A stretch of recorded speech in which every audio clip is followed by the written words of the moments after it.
was an idea. Putting together proof from our token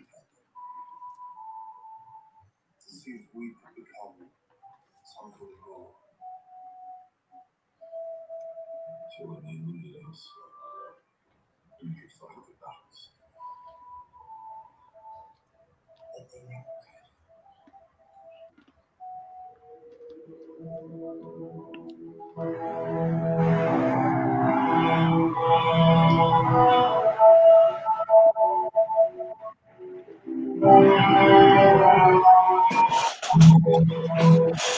in time, you will know what it's like to lose. To feel so desperately that you're right, yet to fail all the same.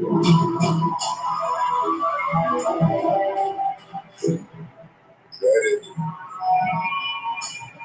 Run from it. Destiny still runs.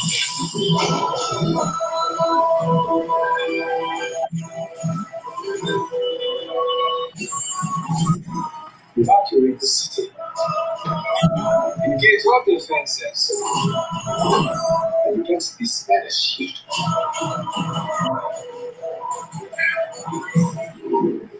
As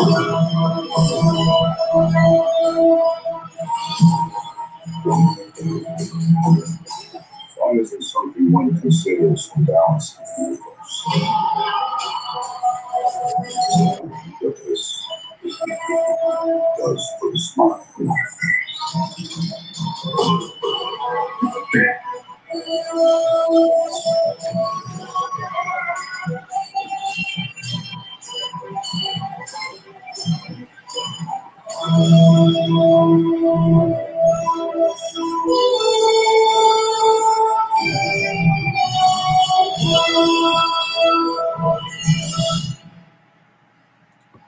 No, I'm not done yet. Oh, dude, you gotta let it run its course. Now I'm really sad. Because we saw Loki, didn't we? No, like my face, I was like.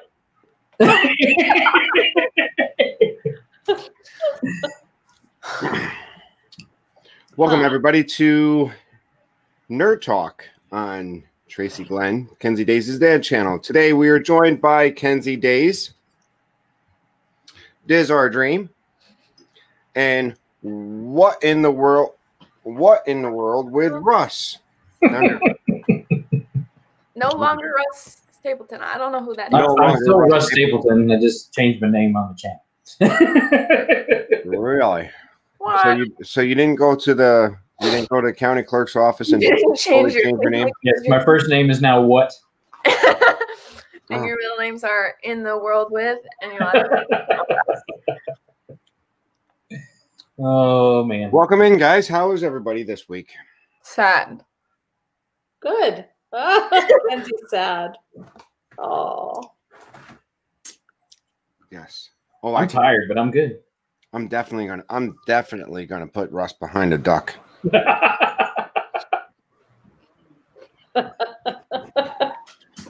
Hi, Jamie. Hi, Shelly. Man, I think Jeff's just aggravated. He wants to get to What? What's that? Oh, Zach. I was like, what is that? That's not in my apartment. I don't think he realizes we were Zach, live. we're live.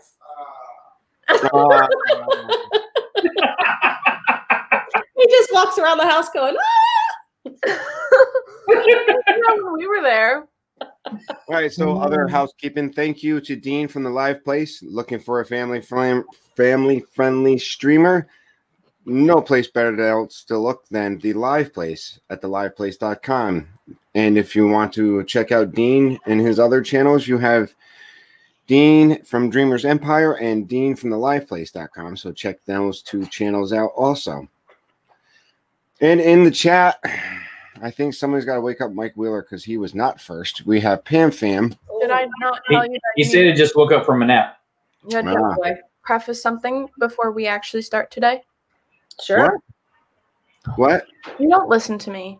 No. I said 3 times before we started, make sure people know that we're going to be going over an hour because this is a very long movie with a lot of content and a lot of characters. Okay, so everybody, there's a good chance that we're going over an hour because it is a very big movie with a lot of content, and Kenzie is going to probably rant for about 5 minutes about the first 5 minutes of this movie. So if you want to just like when you're watching the replay, we'll put a timestamp on there when Kenzie starts her rant and ends her rant.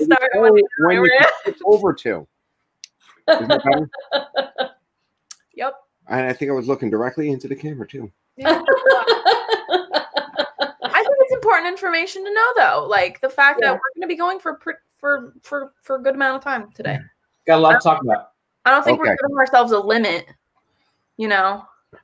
So we got Pam's fam nerds unite in here first. Super Billy says Billy says you don't know how to put a timestamp in. I'll help you. Lady Jammers, I'm gonna get you. Thank you for pointing it out. Maybe when I'm wearing green got makeup. my weapon. He's got his broom ready. Mm-hmm. So we got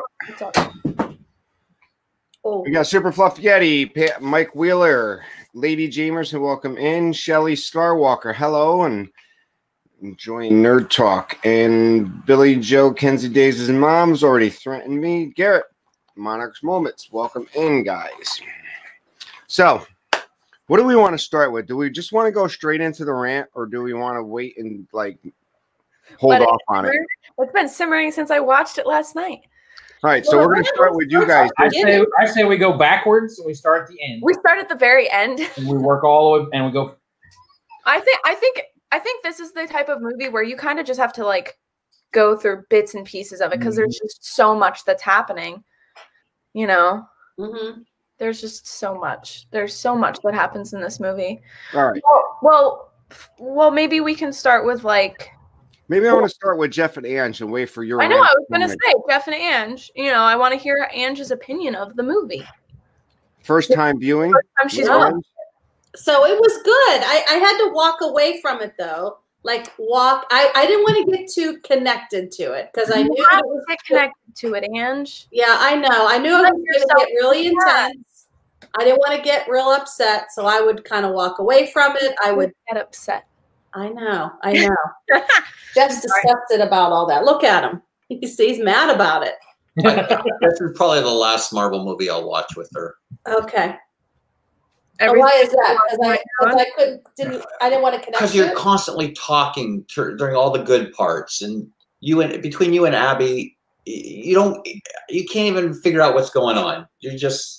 What are you talking about? You get up and I got to make dinner, or I got to do this. I just watch the movie.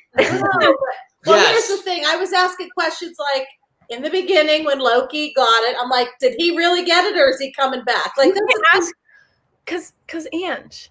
That's the thing. You can't because you went ahead and spoiled yourself on it. Yeah. You wouldn't have had to ask those questions.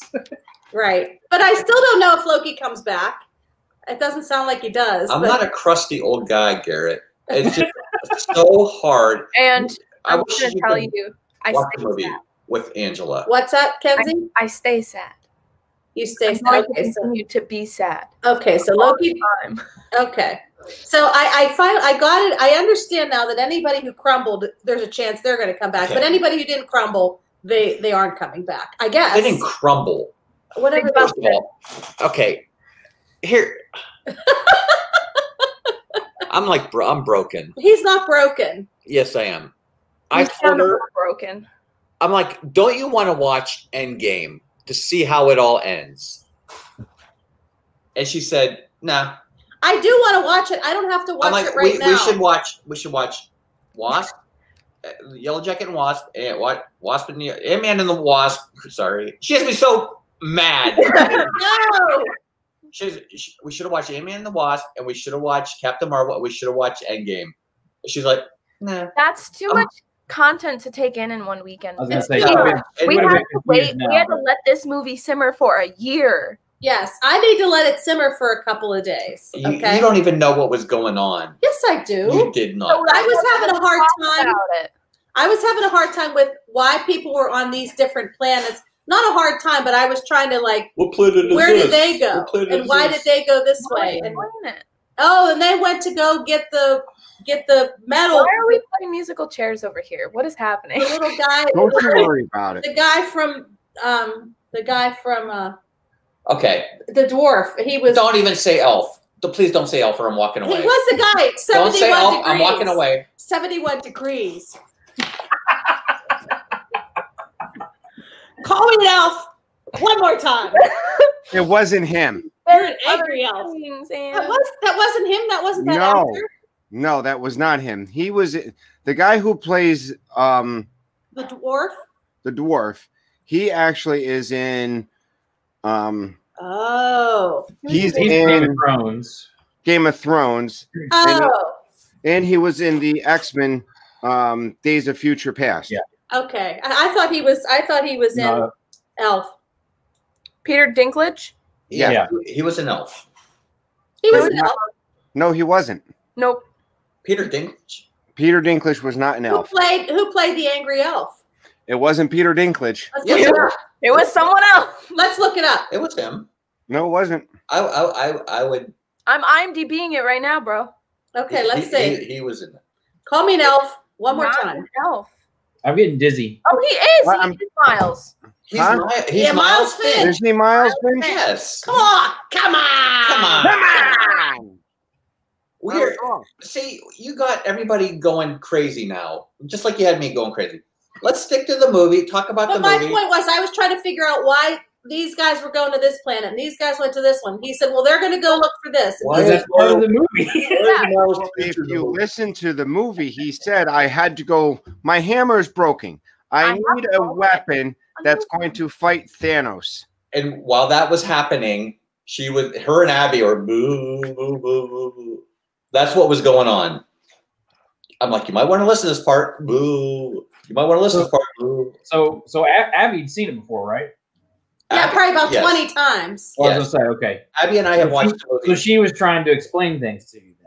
Yeah. No, Abby was talking about something else. No, she was. Yes, she was. Yeah. She's a distraction too. Anyway. This is my favorite of all the MCU movies. I did enjoy it. This one. I did really enjoy it. I enjoyed how they brought everybody together. I was very sad about Gamora. I was very sad about that. But why is I was sad about Loki too, but you know. Why is Gamora? I'll do you one better. Why is Gamora?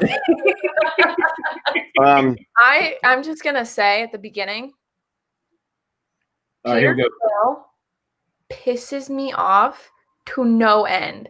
And I listen.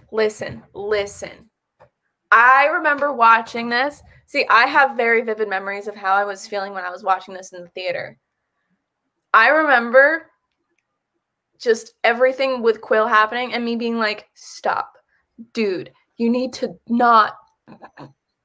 Yeah, he messed it all up. They were this close, and that stuff aggravates me. And then they should have been able to get that. And then I have to like literally coming off his hand. Peter had it. I have to walk away. It's just aggravating. Can you imagine not being able to walk away, Ange, like seeing it in the theater, and you just have to take it all in? See that's the difference. That's how I watched that movie. I had to disconnect myself constantly. What they should have done when they had him restrained on Titan is Tony Stark just should have cut his hand off his arm right there. Just chop it off. Oh, show them your new mug. Yes, Jeff needs that too. Got him a new mug. Yesterday. I'm not grumpy. You make me. You make me. That's not true. Yes. Okay. So here's the thing.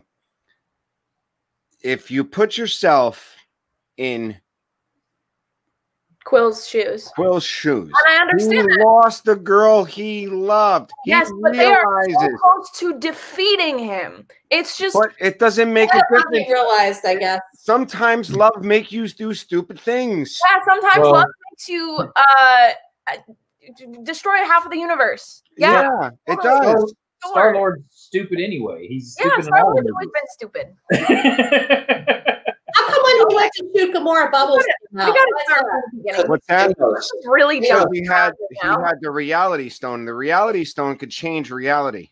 Son of a. We have to. So That's crap. So how about this? Why don't we go through and we'll start at the beginning and we just kind of unpack each scene. Yeah, okay, let's do that. Because there are a lot of questions, there are a lot of things that we need to talk about for like each scene, and why don't we do it that way? Because that way we're not kind of jumping around everywhere and it gets confusing. Yes, and then we can get people in the chat to also be involved. All right. So let's start off with we show up in the beginning. We have Ebony Maw, who's giving this speech to the. Oh, I hate that guy. The Ebony Maw is giving the speech to the. I'm gonna say that a lot in this stream. Asgardians. Asgardians. Now here's the thing. He blows that ship up in that first scene. So half of those Asgardians have already left that ship. So that's why that ship blows up. Half of the Asgardians, because Thanos' thing is half of you live, half of you die. Yeah. No matter whether he's doing a snap or whether he's doing things genocidal straight off. The way he must have already let half of those people go. Yeah. So that's why you don't know who left on the Asgardian ship. Mm-hmm. But then again, it's the only ship they had when they left Asgard, so I don't know where they ended up with another ship. But then again, there's the plot hole. It's been like 2 years at this point. It's been a while. Actually, this takes place right after Thor Ragnarok. Yeah. Yes, because if you've noticed at the end of Thor Ragnarok, we had the end scene where the big Thanos ship shows up. So realistically, this happens like when you're watching Thor Ragnarok. This is immediately happening after. Unfortunately, we watched Black Panther because that was put in the movie theaters before, and we're watching a release date. If we were watching it chronologically, we would have watched Ragnarok and this movie right after the week after because it follows right along. Yeah. Well, some of them had to have gotten off the ship because Valkyrie wasn't on that. Korg and Meek weren't on it. Yeah, that's what I did. But what I'm saying is obviously this was questions left to the audience when we got done with this movie. Well, it was like, we don't know. I agree with Garrett. Garrett says that Heimdall probably sent them. Yeah. No, because he summoned all the last bit of power to send Hulk to Earth. But that was after he was stabbed, though. That was after he could have used it before. I mean, it's a plot hole. We don't know. Yeah, it's a plot hole that we don't know for sure. Yeah. So the thing is, the Marvel Cinematic Universe is so huge.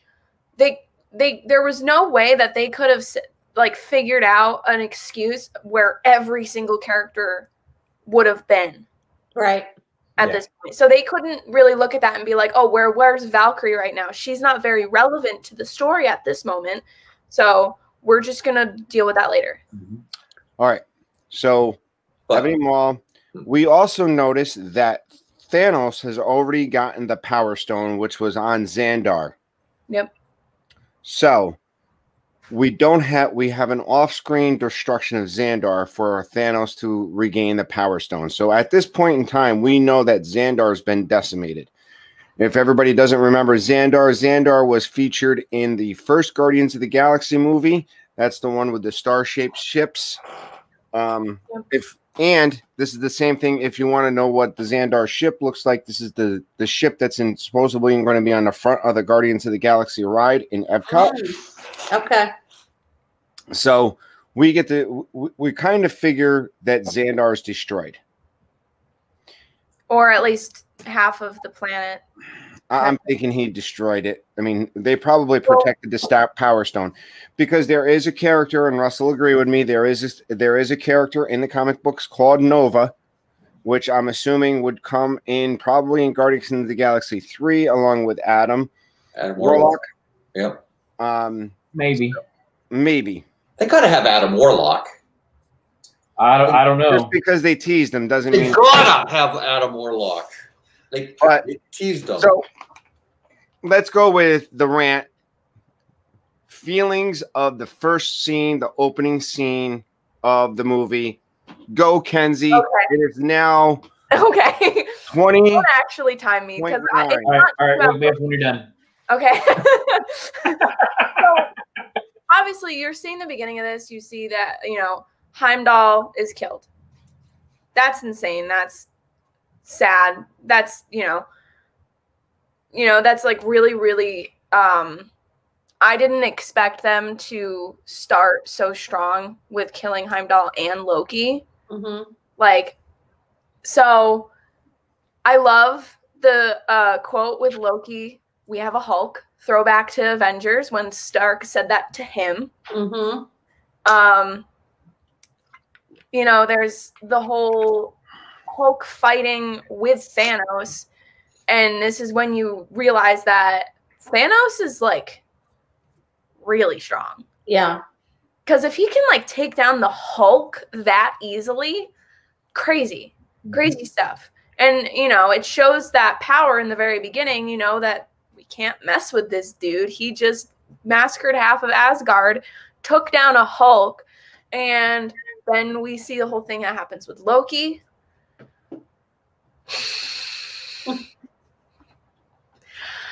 I have to say I'm very disappointed. What happens? I'm very disappointed in the choosing of killing Loki in the first 5 minutes of Infinity War, due to the fact that, one, we had an amazing character development for Loki in the past movie. He's finally with Thor. He's finally on Asgard's side. And he's loyal to Asgard, to Thor.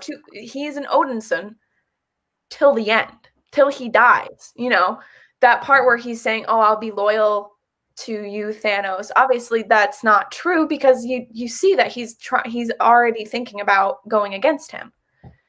Yeah. And it's gotten to the point where we have so much character development on Loki to the part where he says, "Well, you're going to need a guide on Earth." And obviously, there are some people who are going to be like, "Oh, Loki's doing it again." But I mean, for the people who genuinely like noticed Loki's character development, everybody knows that he's already planning on going against Thanos. Right. That's what I thought. Honestly, that's what I thought was going to happen. So. And so, Donna. Hi, Donna. I'm ranting. Donna. But the potential, the lost potential, waste of talent. I agree. Loki could have been so instrumental, important and instrumental, and he could have been so amazing in those fights against Thanos. I understand why they did it, to show how powerful he is, the fact that he can kill a god or a mythological person who's like a god. The fact that he's able to so easily kill Loki shows it's a power play. Right. It makes sense. And I understand why they did it. I'm just disappointed. I'm just very, very, very disappointed. And it makes me sad. I'm very upset. And it's just disappointing. I'm very disappointed. Yeah. He could have been so amazing. So amazing in the fight against Thanos. Why are you shaking your head? Loki's a jerk. Oh. He had the Tesseract. If he didn't have the Tesseract, it would have got obviously because it would have got blown up on Asgard. I understand that. It would have got blown up on Asgard. Well, and then he never would have had it. But what I'm saying is, even though he had the Tesseract, he had that, that was a mistake that he made, but he could have been, he could have been crucial to what they did. Not crucial, like, I don't think he would have been able to single-handedly stop Thanos in the end fight, but I think he would have been a good fighter, I'm just disappointed. Yeah. So here's where I'm gonna spin it for you a little bit, Kenzie, because here's my thoughts on the movie. So this entire movie, the hero is Thanos. Yeah, I understand that. And Thanos' victory. But it's also the story of Thor trying to get the power that he needs to defeat Thanos, or what he thinks he needs to defeat Thanos. And the entire motivation behind that is the death of Loki. Did I rant for 4 minutes? Yes. That didn't feel like any time had passed at all. I'm so disappointed. But that's where I see it, because we start the movie and Thor's already beaten. And exactly, Lady Jamers, that's why I'm disappointed. Is it going to be the same actor or no? It's still Tom Hiddleston. It's still Loki, but it's not characterly developed Loki. It's Loki from the first Avengers movie. Okay. That's Loki what the we're jerk. Yeah. I'm not That's not a spoiler. There's no spoiler in that whatsoever.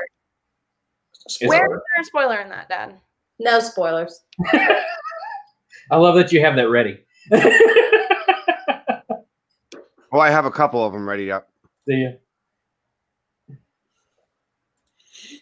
All right. So are we ready for the next scene then? Wait, no. Hold on, no. We got these guys here. No. So why Hulk and not Thor? What do you mean? Why send Hulk? Because here's my problem with this movie and altogether is, again, we go from one powerful superhero in one movie to being underpowered in this movie. Think about this. I mean, Steve Rogers in this movie can hold back a gauntlet with at least 4 or 5 Power Stones. And then we have Vision, who in Age of Ultron pretty much decimated all of Ultron's drones to being stabbed with Corvus Blade's blade and stop him from phasing. We have him, he was bad in Age of Ultron. It seems like they stepped his power back in here. Yeah. Another thing, the Hulk. The Hulk doesn't get beaten because he is pure anger. The problem with him getting beat in the beginning of this movie, obviously they needed it for character development to show that Thanos is crazy good at fighting.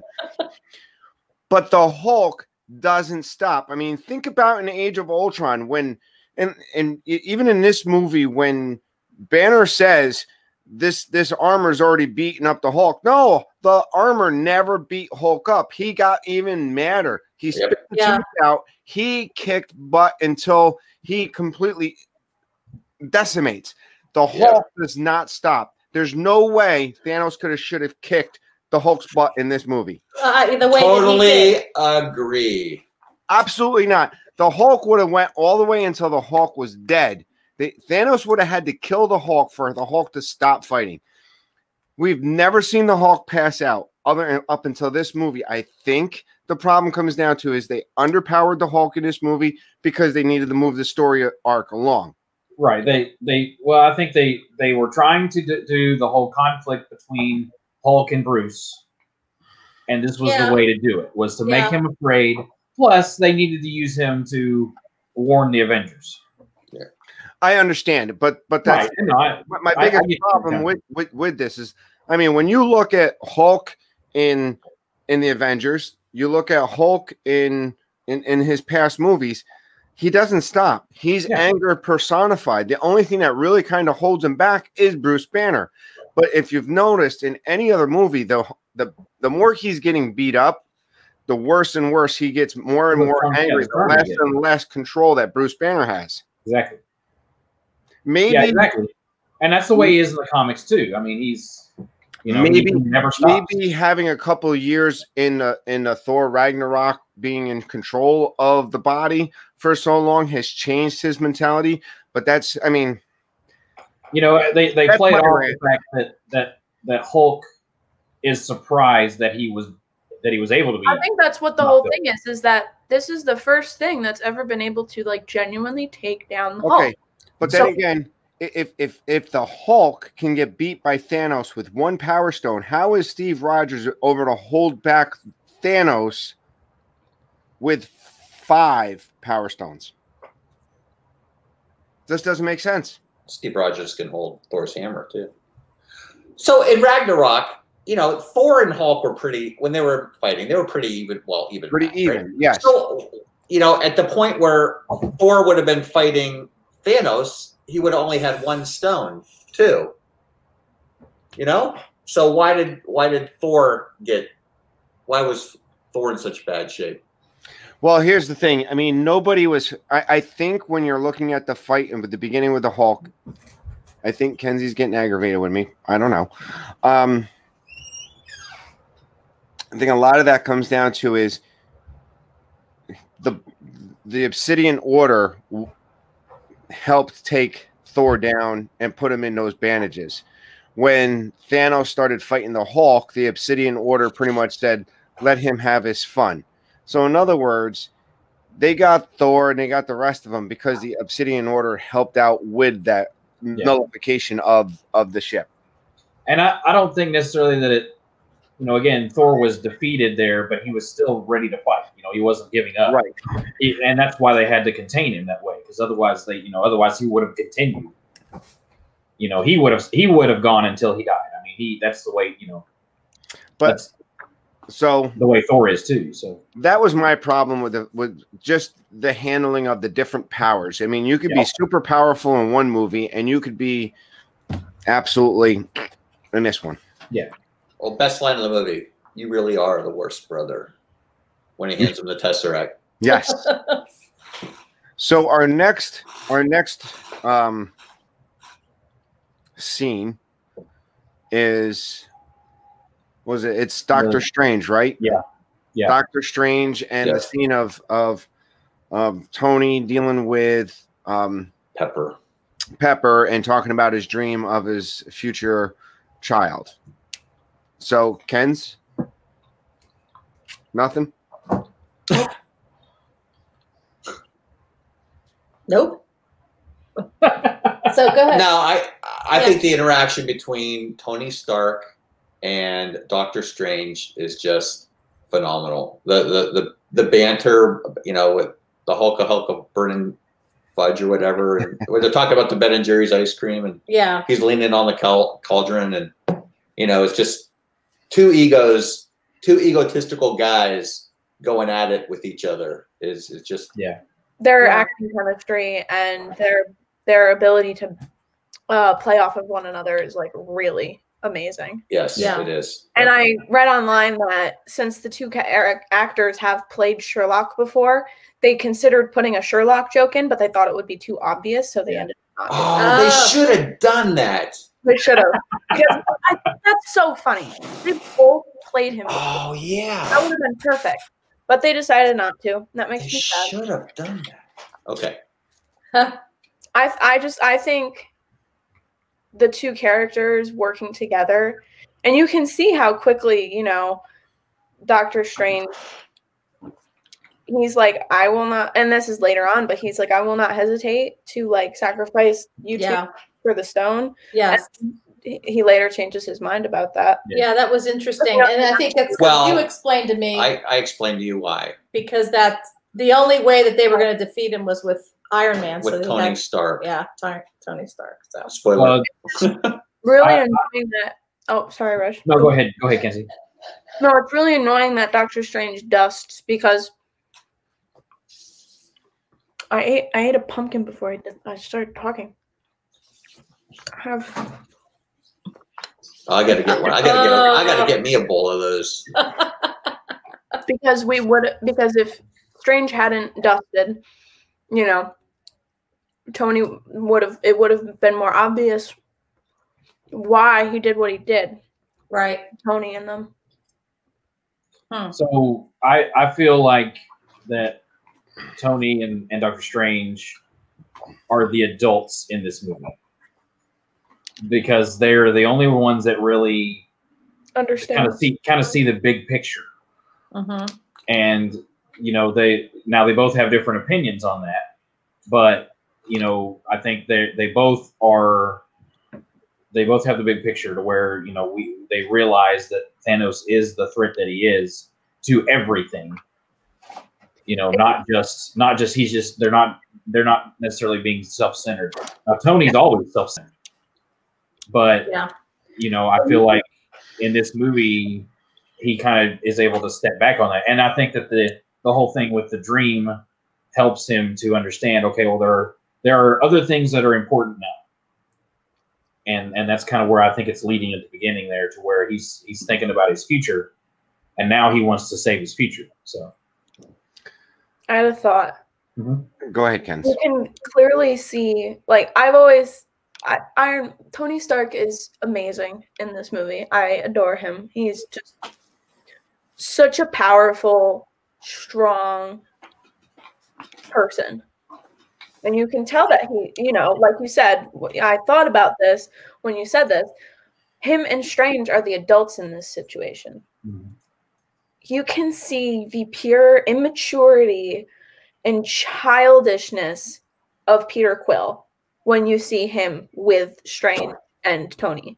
Oh, yeah. Because obviously when you're watching Guardians of the Galaxy, he's kind of the leader of that whole thing. And, you know, he's the mature one of all of them. But when you put him next to Tony Stark, it's like, wow, this guy's acting like a 9-year-old. Yeah.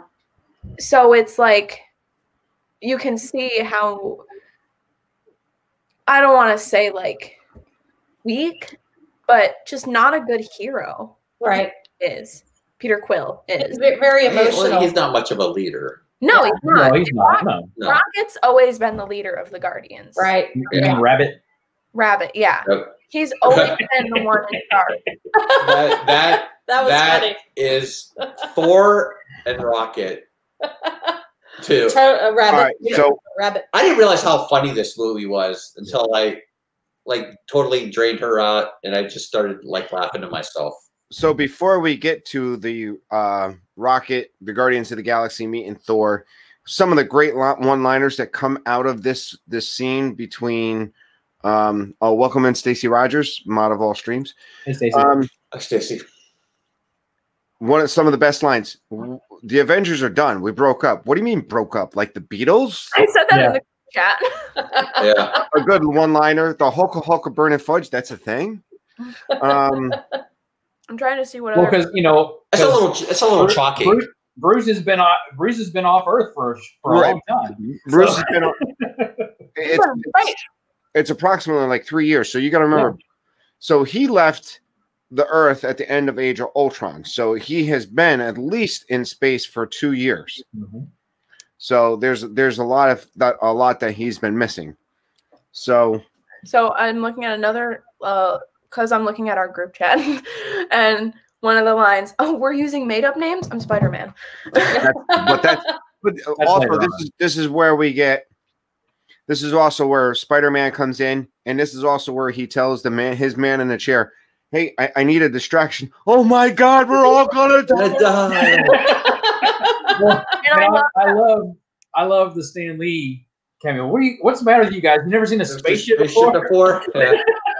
So, I mean, that was funny. That was our Stan Lee appearance in this movie. So, and then we get into which is ultimately hilarious. The next scene, I think, comes in when Thor meets the Guardians of the Galaxy. Opens up with a great song, you know, and they're all just they're all just hanging out. Even Gamora's getting into it. She's I love Gamora. Yeah, me too. But Drax is like, but sing it, Drax. And then when Thor hits the windshield and Rocket, get it off. Wipers. And then when you have Thor just laying on the table, oh, that is a man. No, touching his muscles. Peter, you are a guy, but this is a man. It's like he's like a pirate who had a baby with an angel. These muscles are like toddy fiber. Stop massaging his muscles. Hey, Carlos. Hey, Carlos. Oh no! He's gonna have another rant stream about Disney. Probably. Probably. Looking forward to that. I see a vlog coming up. Not a vlog, a live stream. So I mean, I love the music in here. I love the interaction. You got the whole Rocket and Peter Quill going on, and then you got Peter going in with a deep voice. Yeah. You know, are you making fun of me? Are you mocking me? Are you mocking me? You're a dude, but this is a man. I do like, as much as I don't like Quill, he's never been my favorite. He's always been really annoying to me. That's just me personally. I've always found him to be a very annoying character. I adore Gamora. She. Hi, Amy. Hey, Amy. Hi. I totally just messed her up. Yep. You're one sandwich away from being fat. Really? Oh my goodness. Gamora, do you think I'm okay, I'm getting a Bowflex. getting a Bowflex? I'm gonna be really committed. And I obviously the whole thing with Groot being a teenager. Yes, on his game. Yeah, I can relate about now in my life. So can I. And there's also, I love the fact that Thor speaks Groot. Yes, that's cool. And you hear, and he's like, "Oh, you speak Groot?" And he's like, "Yeah, I was an elective on Asgard." That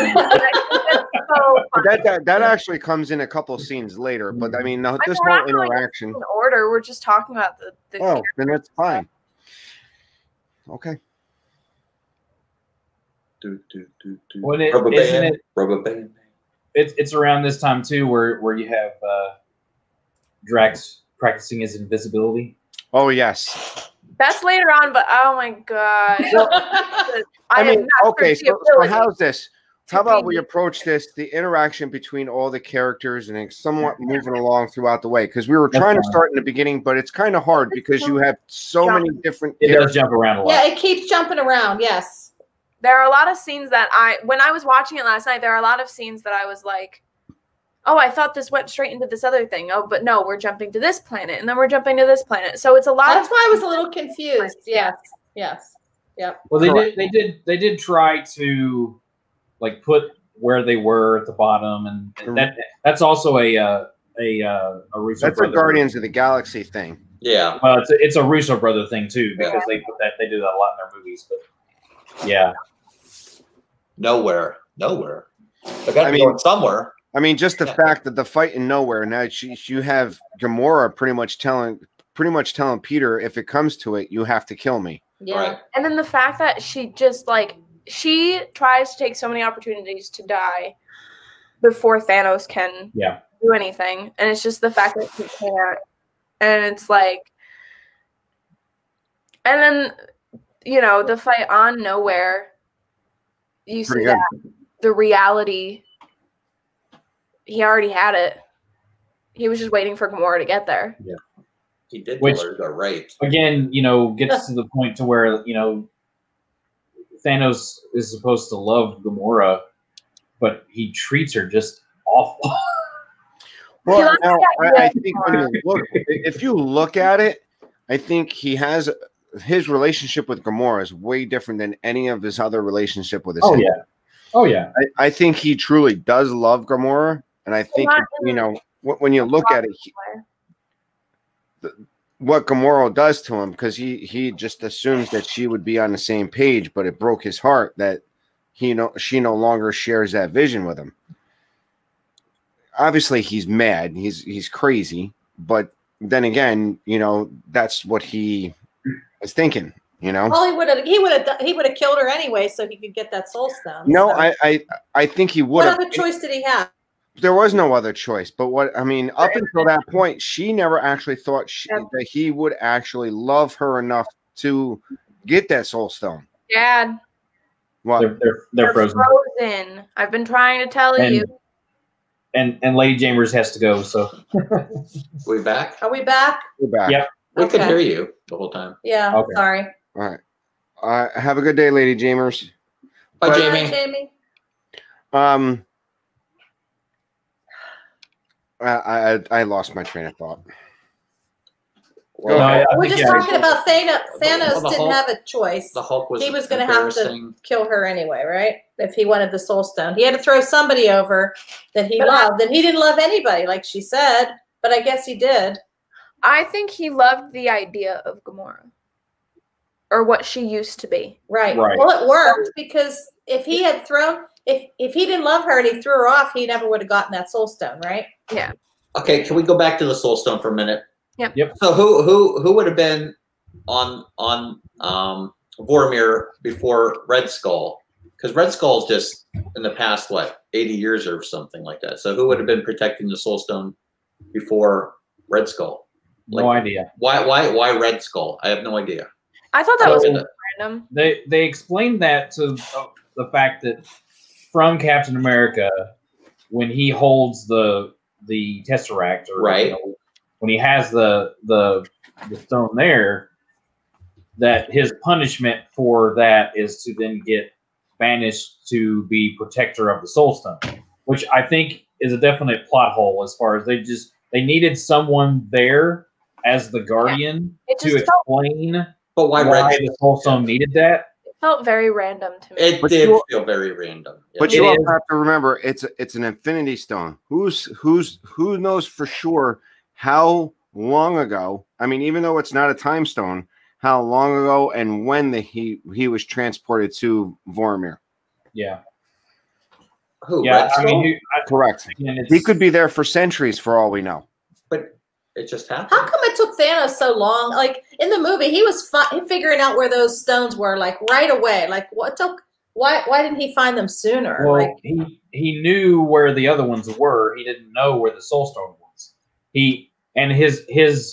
All of his agents were going out. The Obsidian Order, they knew where they were going out to find them. Yeah. And so they knew where they were. Okay.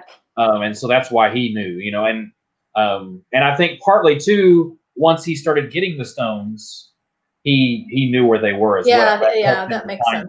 But here's when you're talking about Thanos' searching for the stones, the plot hole comes to the fact that we go back all the way to the original Avengers. Because they didn't have the Infinity Stone plot story ready to go at this point in time. If he actually owned the Mind Stone, why would he give it to Loki to take it to Earth to try to take over Earth with the Mind Stone? See what I'm saying? So that was the only plot hole that you kind of see in this whole movie. Yeah, is he already had one Infinity Stone? Why would he give it to Loki to take it to Earth? Yeah. Well, he would have known Loki had it though.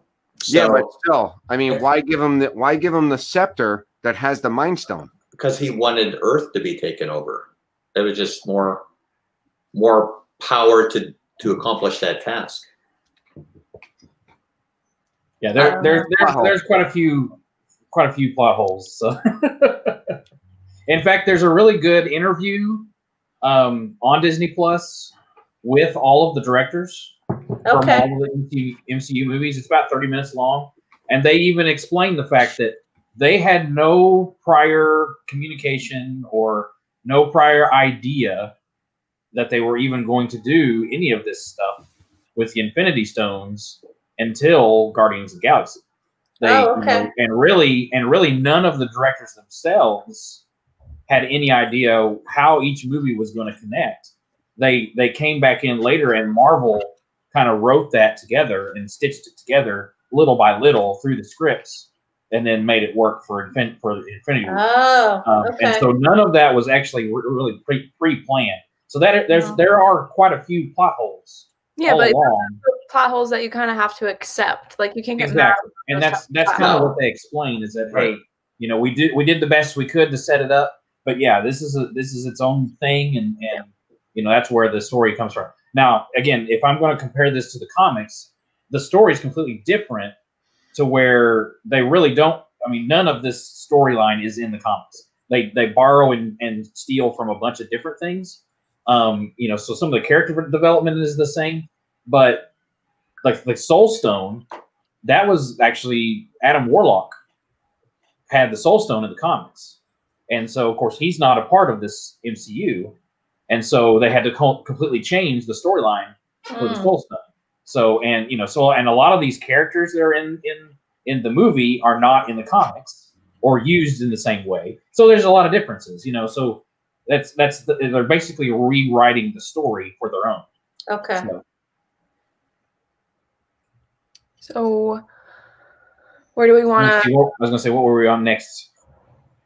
Was it? Well, I think one of my favorite things about this movie is seeing the interaction between characters that we wouldn't normally think that we would have interaction between. I mean, talk about Bucky and Rocket at that end fight scene. Like him just picking him up and twirling him around, and he's like, "I'm gonna get that arm." Like I find that type of interaction is so funny to me. Well, How much for the arm? It's not for sale. then of course you also have the whole eye thing with Rocket. Oh my goodness! Yes. If you're listening to that, he goes, "I would have watched that first." I would have watched. I had to smuggle that out in my, and then Yeah. kind of breaks away from there. Yeah. When it breaks away. Yeah, I think the next part of the movie was basically like with Vision and Wanda, right? That's kind of the next step. Oh, Yeah. the opening, that you whole- know, the introduction with Captain America coming back, that Oh, I music, love that. dinge. Yeah, that it's intense. It's insane. It gets your emotions going. Yeah. Yeah. Well, and then, again, So long.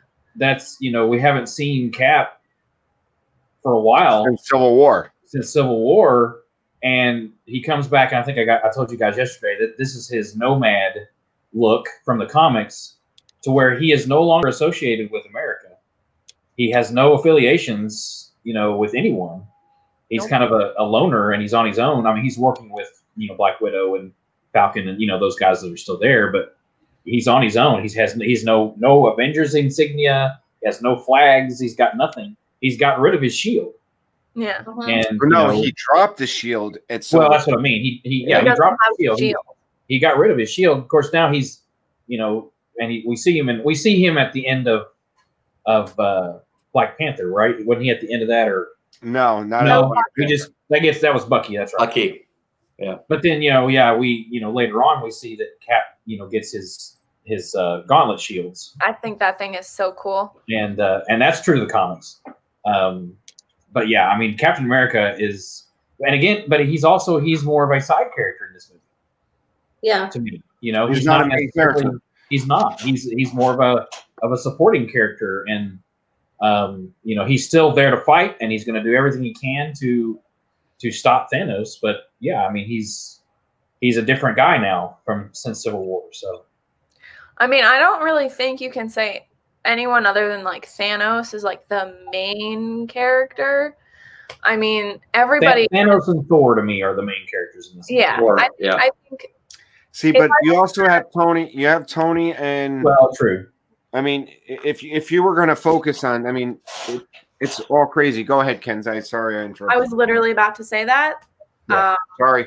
That it's kind of like, if you think about like your main characters here, I'd say obviously Thanos, Thor, Tony Stark, Quill, and Gamora, obviously.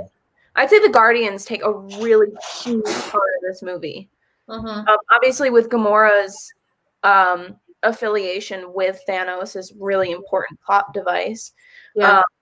But, you have, I don't think Drax or Mantis are very like, Mantis does like two things in this movie. He's jumping on the trampoline. She's just there to support Drax and his idiot, being an idiot. So she almost put Thanos to sleep, though, right? I mean, well, she does. She was able to hold him back for a few minutes, and then Quill ruined that. And then obviously, like Doctor Strange, I'd say he's pretty important. Yeah. And actually, I think Bruce is very important. They all have major parts, but I still think that Thor and Thanos are the two main points of the story. And again, that's also where I'm getting that from this interview thing that I watched last night with the directors, because that's what they said, was that this is the story of Thor attempting to defeat Thanos, but Thanos is the true hero in this movie. So, and I just think those characters have more of an impact on what's happening in the story. Cap, Natasha, Falcon, Rhodey, all of them, they're kind of just like, we got to protect Earth. We got to do that. They're still the Avengers. So, they're doing the stuff on Earth. And then you've got the other guys who are on the totally different planet. You got Garrett going on about X-Men. Dark Phoenix. Well, I was just going to say, I think that Thanos would still beat Dark Phoenix. So, but no, okay, it's my turn to rant. Yep. Go ahead. So, Vision is weak, and I'm right there with Garrett on this. Vision is my favorite character, and while I understand why and I knew he was going to die at the end, because he has a stone, but the way that they treated him throughout the movie, mine's not going to be as long, I don't think. The way that they treated him in the movie, I was very disappointed in the fact that he was so weak, and I did not understand why the blade he gets stabbed with. I mean, I get that he took away his phasing abilities, but still, that should not have affected the stone to me. And the stone is the source of his power.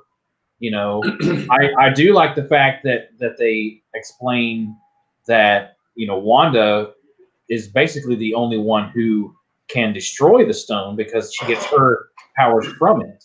Right. But I don't understand how her powers are more powerful than his because they come from the same place. Same place.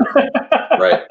So that's where I was disappointed in that. I mean, I get that his body is an earthly made body and it's not, you know, the stone is the power, but then he's more just an android, but he's made of, you know, vibranium and, you know, supposedly the strongest metals, you know, and it just didn't quite make sense to me.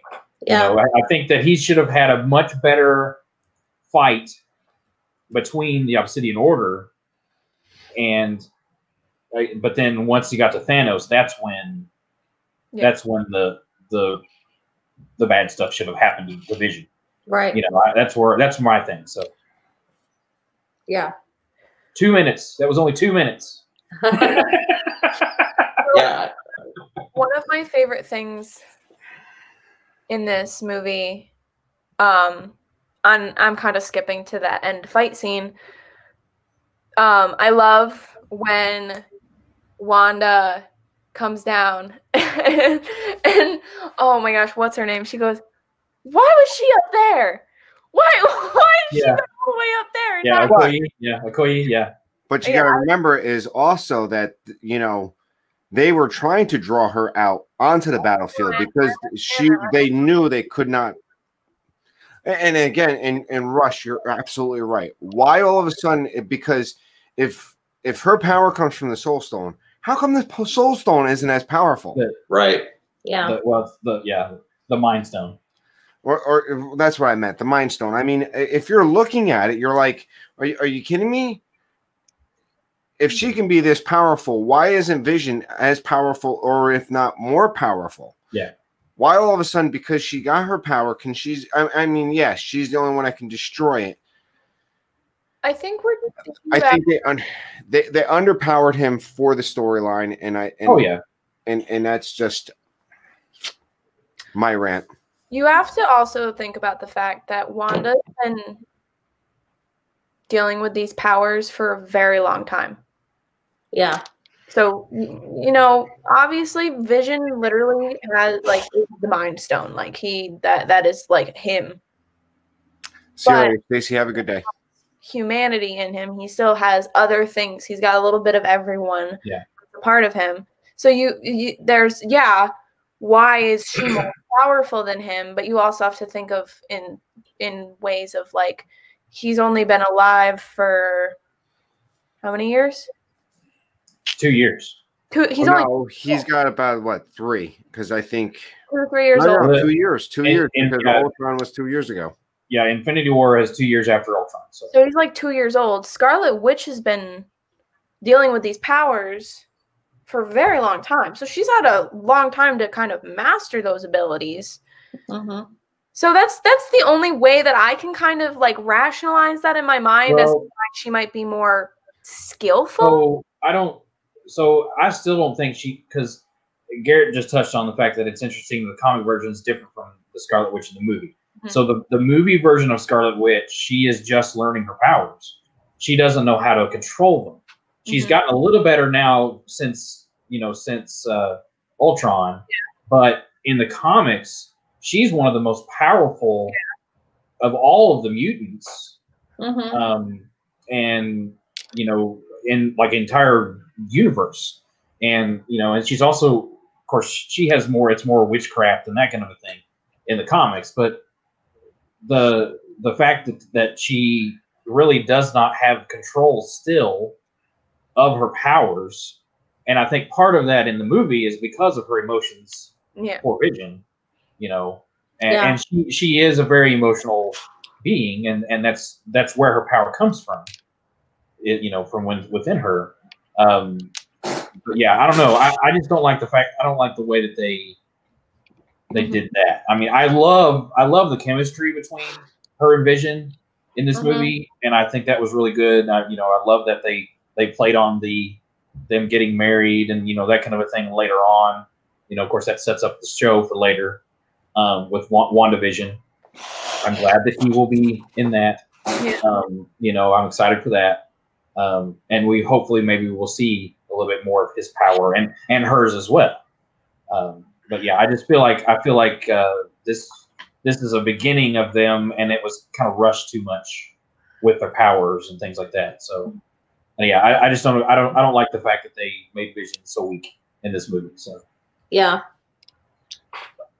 Well, it seems like they made some of the heroes weaker, and they made some of them strong. Like Thor, I think this movie just really showed how strong Thor actually is. Like when he took from the star, when he was holding the full power of the star. Yeah. When he took the full power of a star. I mean, do you think Hulk could have done that?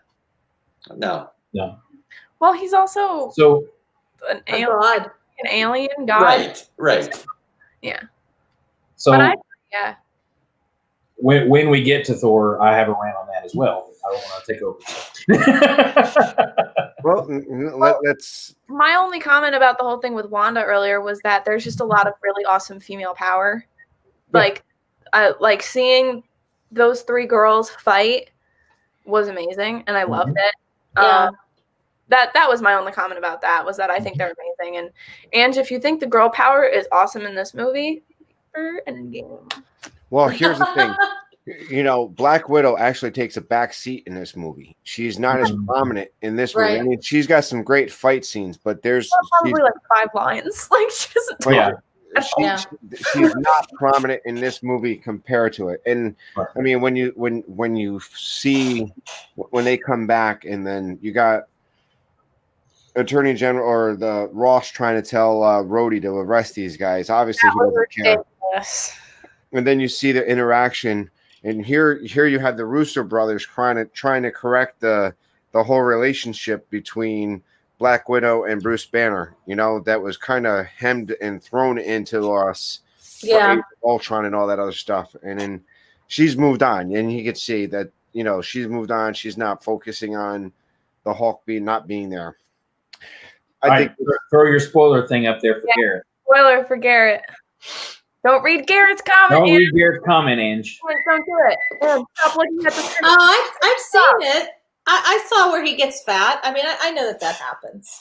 So I heard that from before, like when we were talking about it. So am I spoiling it for everybody else? Sorry. No. You're probably the only one that hasn't seen it. Yeah. On the Earth. How many more do we have? So we have three more. There's 4 more. Oh, Spider-Man. Spider-Man. Far From Home. Sorry. Okay. Sorry, forgot about that one. And if anybody wants to, on my page, I did make a playlist of all of our nerd talks with Marvel. Yeah. So if you want to go look for it, you can go to my page. It's in the link of the description, along with the along in our description, a link to each of our pages of our my guest pages, so you can go if you have not taken a chance and check them out. Please go ahead. Can I say something real quick? Sure. Garrett said Thor was just out of shape in Endgame. So I know what happens, but I could have taken it like he lost his power or something like that. Like, I don't know. All I know, you know what I'm saying? So he didn't really spoil that. So we tell you not to read the chat, and you read the chat. I know what happens to Thor. And Mike Wheeler said he hasn't seen it either. Oh. Well, yeah. Mike. Oh, man. Anywho, Thor is very strong. So I don't know what y'all are So saying. while we're talking about Thor, we're going to talk about the whole Forge scene. Stormbreaker. Yes. Stormbreaker. All right, so awesome. It's a little bit 71 much. degrees. It's a little bit much. Sorry. So when I've actually seen a couple of different videos on this, and they were saying that during the melting of the metal, and you could see it come down, it splits in half, and you see two different things being made. Now, some people think that are taking the fact that they reforged Mirror. I don't think so. I think they reforged that when you see the handle being the axe head being forged. I think the handle is being forged also, because you can hear him saying, "Help me find the handle." Where's the handle? Obviously. Oh. Well, no, I think the handle is supposed to be wooden, because that's the way it is in the comics anyway. But again, because the head is what is the what's being forged. Yeah. So in the comics, Mjolnir gets destroyed multiple times and reforged multiple times. So, you know, there may have been an Easter egg, and I didn't ever notice it, but there may have been an Easter egg where the mold is there. But no, this is to they're building Stormbreaker, and in the comics, part of it is that Groot is part of it. He uses his arm to create. I love that part of it, and you know, so Stormbreaker is so here is my rant, okay? So in Dark World, which we all love, Thor learns that he can use his powers without the hammer. He doesn't need the hammer. He's all powerful without the hammer. Right. Then we also see that later on, once Mjolnir gets destroyed in Ragnarok. Yes. He doesn't need his hammer. Why does he need the axe? Yeah. So this is my whole thing. Whereas to, you know, and again, Stormbreaker is a powerful weapon. And, you know, of course, we also see at the end of the movie that it was really not even necessary, because it still doesn't kill Thanos. Right. Right. You know? The only way I can think of them kind of wanting that is there's nothing wrong with wanting a melee weapon. Well, true. Well, Again, it's going to the fact that they say that he needs it in order to kill Thanos, and to have his power, you know, when he doesn't. So you also have to think that maybe this hammer is, or this axe is something that can pierce the body of Thanos. Considering that, look at the fight that they had on Titan, and all he got was a scratch. Yeah, somebody should have planted that right in his head. No. Well, that's what he says. You should have gone for the head. See, honestly, I think we should have gone for the arm. Well, that too, and cut off his glove. But here's the thing. That would have been the solution. So Tony Stark's hitting Thanos with all these explosives, you know, but Gamora stabs him with a knife in the neck. Come on. Well, that was that was an illusion. That wasn't real. I know that wasn't, but Thanos wanted her to think that she could do that. Yes. But see, I think Gamora could have injured. I think that she could have stabbed him, I think, just from her power that she has.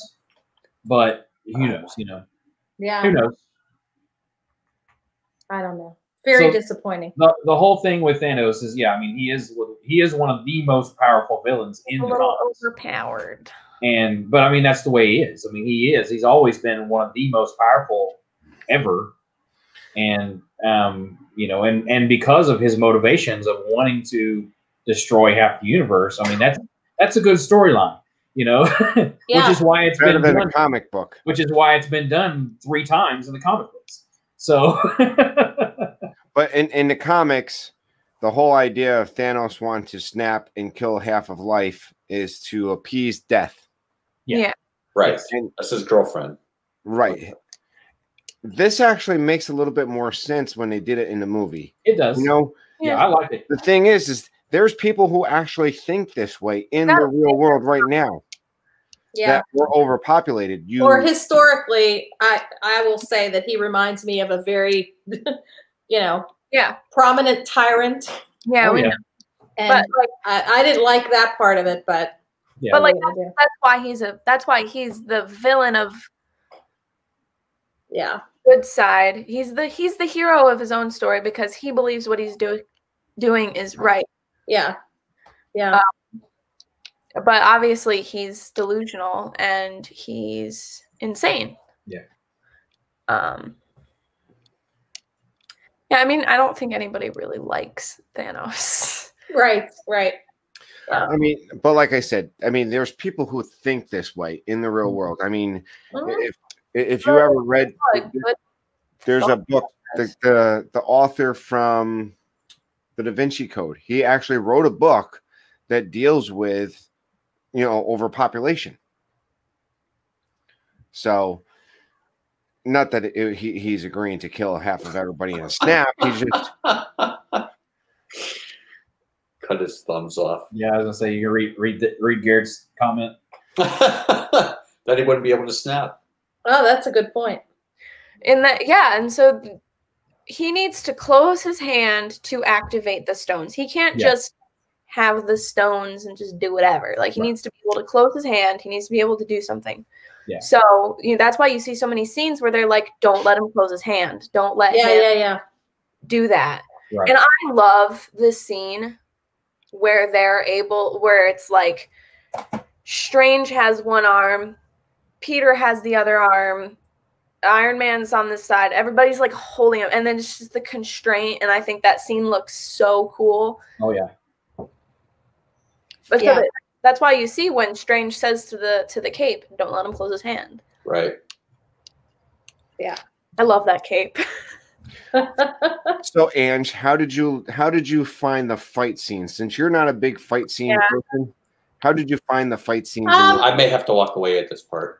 No, I would watch a little bit, and then it would get to be too much. I'm like, I got to walk away for a second. Like, but I kept telling her. Have to turn. I know there's important stuff happening. No, I kept telling. They switch from the fight scene back to other things, back to the fight scene, back to. They keep switching. I know, and I came back into the room. I did, but I have to disconnect myself from that stuff. It just gets me. It's just my thing. But you watch the news every night.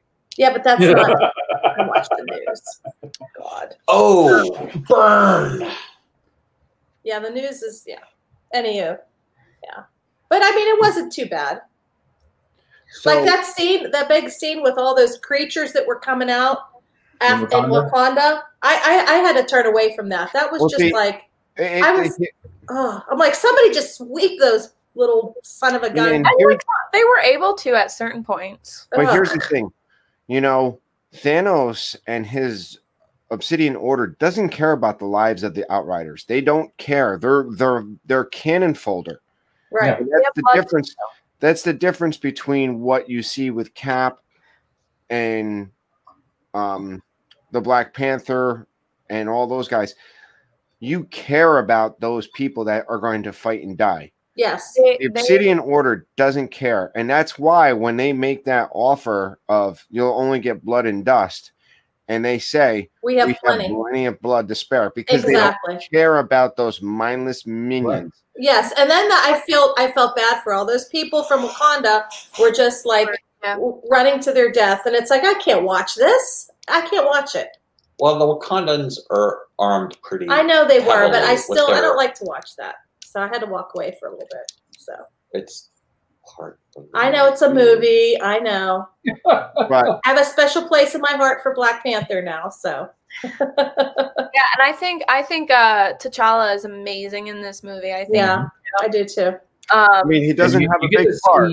I mean, at the end he does, but it's you not get to see his power a lot better. I love the scene where he and Cap just take off. Yeah. That is awesome. Oh no. Yes. Well, if you watch it, the Black Panther is leading the pack. Yeah. Right? Yes. And then you see Captain running up and he's chasing in. And what's nice about that scene is yes, they're running into that fight. Yeah. And you can see the two leaders of this group are the first ones in that melee. they're leading from the front. They're not leading from behind. Right. And that's what's awesome about it. Where the Obsidian Order leads from behind. They're not the first ones into the fight. Yeah. They know that they don't care about their people. Now you have Cap and the Black Panther caring about their people because they're the first ones into the fight. Yes. Yep. Whereas the Obsidian Order had other motivations too. They were trying to get to Vision, but sure. Yeah, I mean it was neat to see, and in fact I read something somewhere that the scenes with all of the Wakandans. This was only 2 weeks after we finished up recording. They had just finished Black Panther. Right. That they had on their own, without even telling the directors, they had come up with their war chants and said that when they started to do that with all the extras and all, oh my gosh, that, so emotional. That right there just gave everybody goosebumps, just because of the power of that, and yeah. It just makes it amplified even more. I mean, yeah, it does. It gives you goosebumps because they're ready to fight. They're gonna, they even say that, we've got to do this. This is Wakanda's purpose now, is to, and to stop them. So this will be the end of Wakanda, and they will say, this is an honorable way to go. Yeah, that I mean, they're ready to. So I mean, that's they understand the importance of what's happening now. Mm-hmm. Which, again, something in that interview that I saw was that, at first they weren't sure that they wanted to bring Wakanda into it. They want, because we just saw him in Black Panther, and they didn't necessarily think that it was necessary, but because of the way Wakanda was perceived from Black Panther, they thought, well, this is perfect now, Yeah, for sure. Everybody loves it. So yeah. But yeah, and I think, they were trying so hard to spare Vision's life to try and make sure that Vision wasn't going to die with the stone. And I think it shows just how smart Shuri is. Yes. And that their initial captain was like, well, we got to go to Wakanda because they're the only people who would be able to do this. Yeah. Just how smart Shuri is. Yeah. How awesome she is. And I also I think it's very important that they did this at Wakanda. Yeah. Yeah. I think it's a very important plot point. Yep. I agree. So now I guess we're to the point now to the snap. Yeah. And what did you think about the snap? I don't know. I wasn't happy about it, but nobody was. Yeah. But again, I don't know. I guess I kind of have this feeling that people are going to come back after the snap, but maybe somebody can turn back time, or I don't know what's going to happen. Cher can turn back time. Who? Fucking turn back. Yes, turn. She can't though. She said, "If I could turn back time," she can't. What if she was dusted? Yeah. What's that? What if she was dusted? Who, Cher? Then I'll be Deadpool.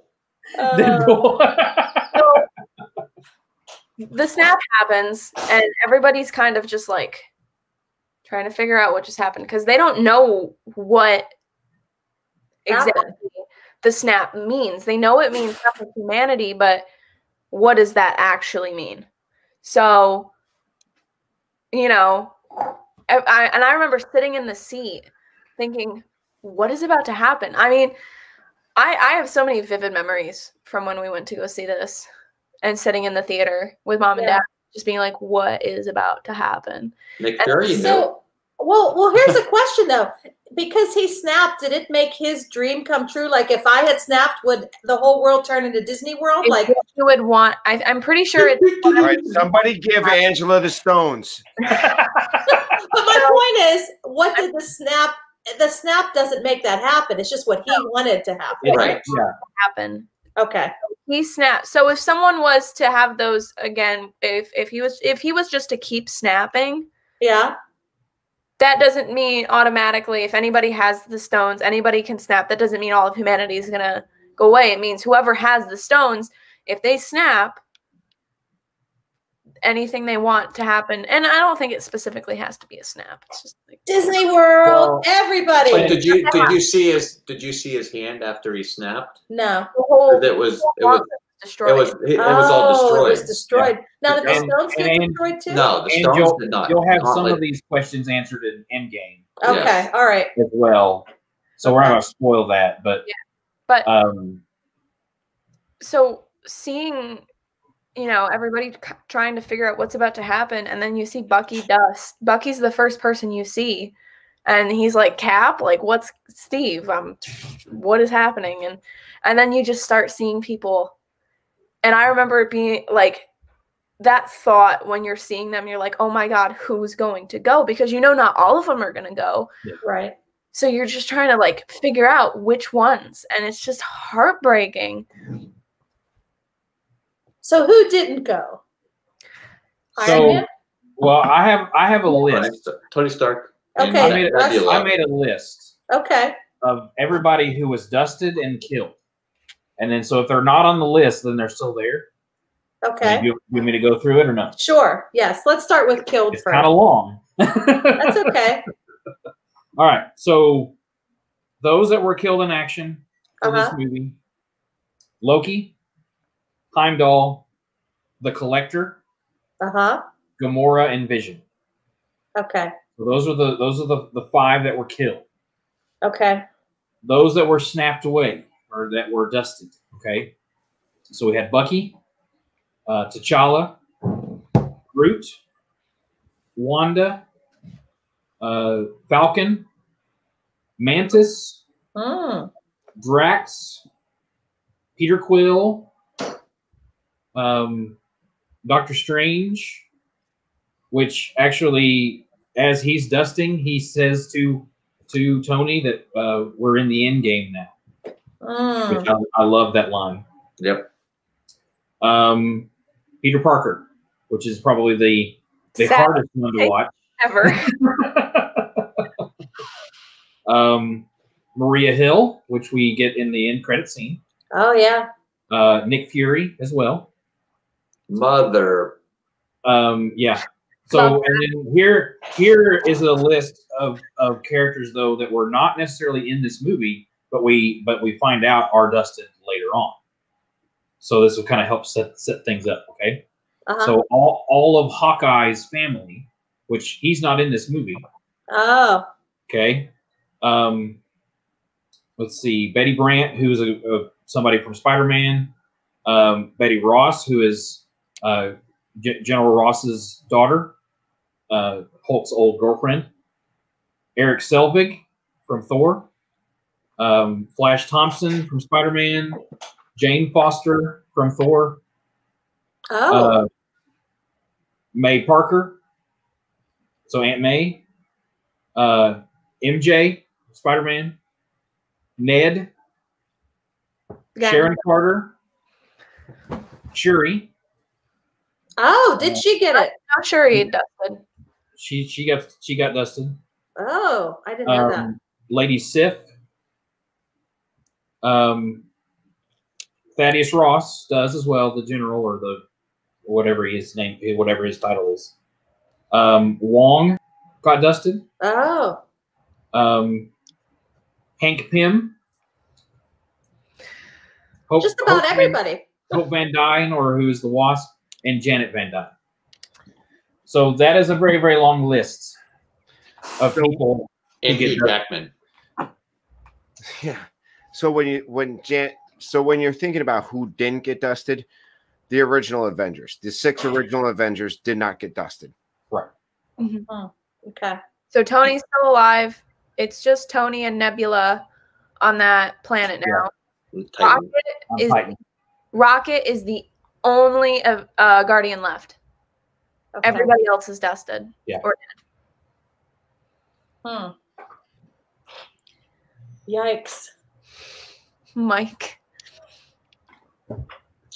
So let's talk about the dusting and what I thought of and how Ken says that she said, she looks at me and I'm like, you look bored. well, here's the thing. That's how you You are. just don't show your emotions. Well, here's the thing. They didn't shock me with the dusting because I had to think. Because first off, I wasn't. I mean, yes, I'm into the movie, but I'm also not. I'm thinking in the back of my mind, if they would have dusted everybody but T'Challa, it would have hit me harder. Once they dusted Black Panther, I knew that they were coming back. And Peter Parker. If they didn't dust Peter Parker and the Black Panther, it would have made an emotional impact harder on me because first off, I agree. I knew Far From Home was coming out.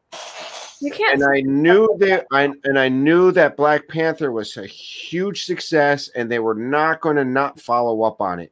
And Doctor Strange. Well, see, here's the thing. I didn't know about the Doctor Strange next movie, but I'm saying is those two movies we knew were going to come. We knew there was going to be another Spider-Man, and we knew there was going to be another Black Panther. If they would have dusted everybody that they dusted and kept a Black Panther and Spider-Man, I would have said, now there's something. Now it means more. Right. But when you take two huge names like that and two huge properties and dust them, and you know that Disney has or Sony has a future with them, I think that's what threw me off. Yeah. That's why I wasn't as emotionally attached to that dusting. Me too. Spider-Man. Yeah. Me too. But here's the thing. Oh, continue, Russ. Well, I was just going to say, again, knowing the comics, I as well knew that this wasn't the ending. You know, it's still emotional, but I mean, at the same time, yeah, you know, when you think about it for the future, you know that it's okay. So, Dad? Yeah. I don't like people who think like you about movies. I really don't. And like, I'm just saying, like, that really annoys me because... And that's why I like shows that will like kill off the main character.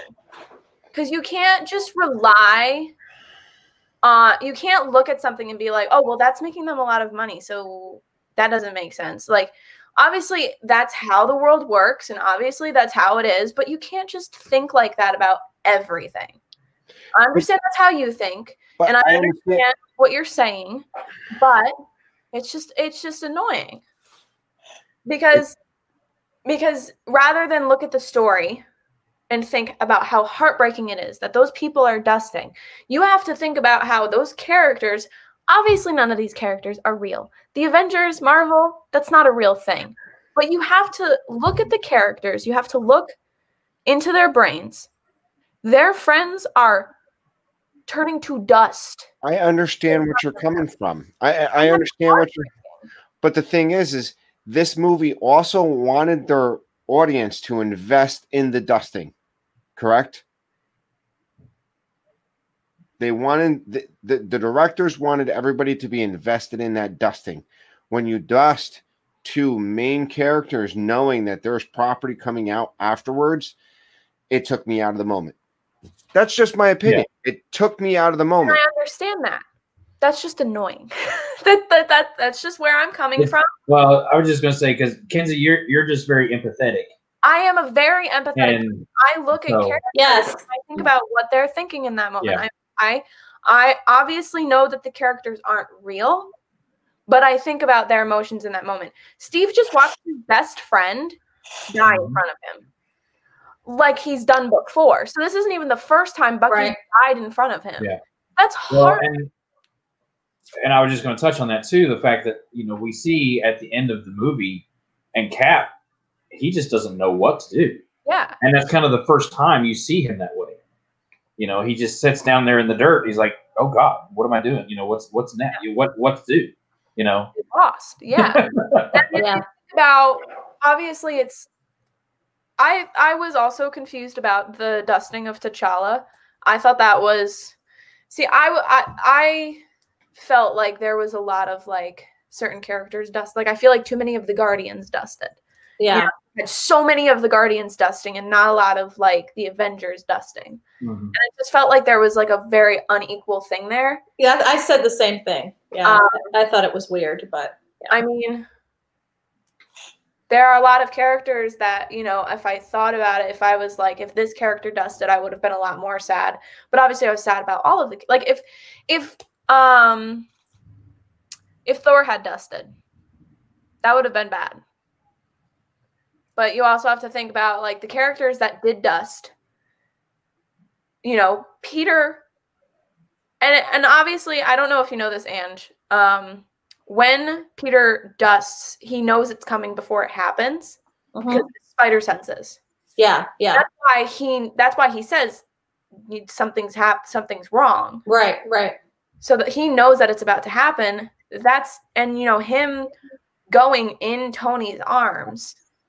That is one of the most heartbreaking things ever. And part of that was improvised. Like, not all of that was like that from the character, and that came from Tom Holland. Like, he did that amazingly. So that him dusting gives Tony, you know, like, that drives Tony in Endgame. Yeah. That if they hadn't dusted him, if they hadn't dusted Peter, I don't think Endgame would go the way it's going to. Yeah. Right. So let me just say, I understand what you're saying. It makes sense for the story arc from the first event, from Infinity War to the end of Endgame. It makes a lot of sense on who they dusted. But again, I just go back to, if they wanted their audience to be emotionally attached to what was going on, they shouldn't have. They just don't even show Peter Parker being dusted. They don't show T'Challa being dusted. Yeah, I agree with you there, Tracy, too. And you know, I was working for the company when this came out. We got the do not spoil letter from the company as a memo saying, okay, you guys are all going to see this movie. Don't spoil it. Yeah. And don't talk about the fact that you've got other movies coming, because they knew it already as well. You know, but again, you know, thinking the same way, Tracy, to where, you know, I knew that those movies were coming. I knew the comic books, you know, so I knew that the story was not over. But they had already announced Far From Home. Yes. So that was a surprise. Right. But and would a it lot have of happened beforehand? Like, and a lot of people, well, they were in pre-production for Spider-Man, you know, when this movie came out. And a lot of other people don't think the same way either, Tracy, you know, because and that's just, you know, that's fine. That they don't realize it, and so they thought that maybe they could get away with it. But other people, they pay attention to that. Yeah. And you know, it may, and again too, when they made the movie, the directors may not have known what the future was going to hold for the rest of the MCU either. And so this was their part of their movie. And well, yeah, I mean, Black Panther was probably coming out and they was hitting huge. Oh yeah. Before, you know, they probably already had decided to dust. Well, Black Panther was still in theaters when Infinity War came out. Like it was still that popular that they were still showing it at certain theaters when Infinity War came out. So all right, guys, we're at like an hour and a half. Yeah. And I think we should be wrapping up right about now. I mean, we got to the snap. I want to thank you guys for showing up and talking for as long as we have. So let's get around the round table. Let's see who's doing what this week. Let's start with you, Kens. What do you got coming up, babe? Pretty sure I'm streaming tomorrow. I'm not sure what I'm going to talk about, but yeah, that's about it. I've been busy with schoolwork and stuff. I have like a bunch of homework to do after this. So. Okay. Russ, what do you got coming up, bud? Nothing. I'm just going to be sitting around all week. Sitting around. Yeah, you're moving. We're probably moving to a totally different state. We're probably going to get an epic road stream coming up here on Tuesday. I don't know. I'm so tomorrow we get the trailer, and we're going to load the trailer with all the stuff that can go outside and stay in the trailer overnight. And then we leave on Tuesday. We're going to drive halfway down and spend the night, and then get up and go the rest of the way on Wednesday. And then I move in on Thursday. Depending on how things go throughout the week, Also, depending on who is in the vehicle with me and where we are, I may or may not do a road stream because I will be basically driving and streaming at the same time, and that's hard for me to do. I want to have somebody to hold the stream for me. Right. So that may or may not happen. It just depends. I can probably jump on with people if somebody throughout the week wants to, do that and host it, and then I could jump in on a road stream. Okay. That could possibly happen. But again, that's not necessarily my priority. Thursday, like I say, I'll be moving in, so you probably won't hear from me at all on Thursday. And then Friday, we'll be unpacking and kind of doing things. I do plan on doing my show on Saturday as long as I have internet and able to do that. Mm-hmm. And I'll give you guys a tour of the apartment and kind of show you around, and you can see my new place. So, yeah. But then from there on, it's just whatever fun we can get into in Orlando. So. And what do we got going on? This is our dream. So we have a vlog we're going to be putting out on our Animal Kingdom trip, our Animal Kingdom day last week. And then Thursday will be with Myers and the Mouse on their channel. And then our Saturday, right? Anything else? No? Yeah, it's kind of, we're here in Pittsburgh. So what do we have coming up next? We have Ant-Man and the Wasp. Whose channel is that going to be on? On Kenzie's channel. Kenzie. And then we have Captain Marvel, which will be on mine. Okay. And then you guys get in-game. Oh, okay. Okay. Which by then, supposedly, will be together for, or at least some of us will. Yeah, hopefully we'll be heading down to Florida that weekend. So that's the plan. So after Endgame is Spider-Man: Homecoming, and that comes back to me. So Far From Home. Far From Home. Yeah, Far From Home. Far From Home will be back on me, and that was the last movie that's been released in the Marvel series. Mm-hmm. Upcoming next movie after that would be the Black Widow. That would have came out over the summer, and unfortunately, with the way the world is, and was on hold. So, well, we've got Mandalorian coming up. Yes. And I think hang on after the stream, and we'll talk for about 5 minutes on what we should do after we're done, because we're about 5 weeks away from the end of our Marvel series. So tonight, again, thank you all for showing up here. Everybody in the chat, everybody on the screen. Nerd Talk, if you want, somebody dropped the playlist. I created the playlist for all our Marvel. I believe Pam did just a little bit ago. So she's got our Marvel playlist. And check out our friends. Check out our friends Garrett, Hannah, and Michelle on Monarch Moments tonight. I guarantee you we'll probably make an appearance somewhere this nerd chat. Jeff's face at one point, I know. Garrett is not a friend. However, Michelle and Hannah and Gabe are. Just to clarify that. Just to clarify. We all know we will definitely see Jeff's face at some point. We might see his face. Or mine. Or Trapper. About Jeff. Or Russet. Trapper. We're going to see Red Hot Chili Kenzie. Yeah. But yes, I want to thank you guys all for showing up. And one more last plug on checking out the live place. And next week on This Our Dream, we are going to be checking out. Nope. Or no, is it on your channel, Ken's, or mine? We're on yours right now. Oh, hold on. Well, I messed that up. Yeah.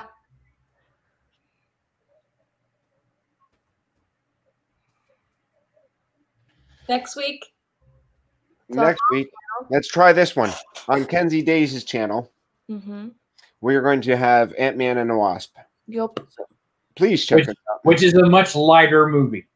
Much lighter. Yes. Hallelujah. Till the end credit scene. And one more time.